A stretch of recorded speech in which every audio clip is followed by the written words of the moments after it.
Dai na nakapalagpas si Nomerson Quintan sa ikinasar na operasyon kang pinagsarong pwersa kang PDEA Bicol, PDEA Albay, asin Ligao City Police Office sa mismong residensya kani sa Barangay Calzada, Ligao City. Alas 11 ning aga kang nakalis na Martes, Hunyo 4. Si Quintan, saro sa bistadong drug-listed personality sa probinsya kang Albay, huli sa pagtutulak anining droga.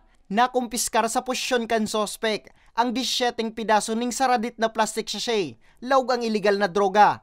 May gabat ining 10 gramo na may street value na 68,000 pesos. Sa mga intel gathering and then meron na po tayong mga validation na isinagawa, series of negations na kinandak ng PDEA operatives ng Albay.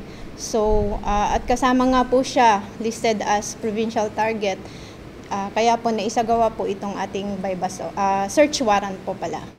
Nasa kustudiya na kang PDEA si Quintan na naampang sa kasong pagbalgar sa Republic Act 9165 o Comprehensive Dangerous Drugs Act of 2002. Subject for filing of appropriate charges na po siya.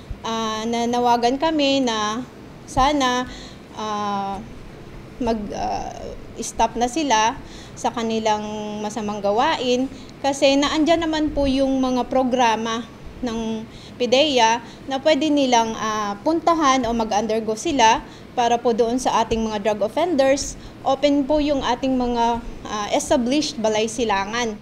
Mientras tanto, sa datos kang PDEA Bicol, total na 554 ng barangay na sa bilog na probinsya kan Albay ang deklarado ng drug cleared, asin solamenteng banwan pa sa nakanghubilyar ang deklaradong drug cleared municipality. Para sa mga baretang tatak Bicol, Nomer Corporal.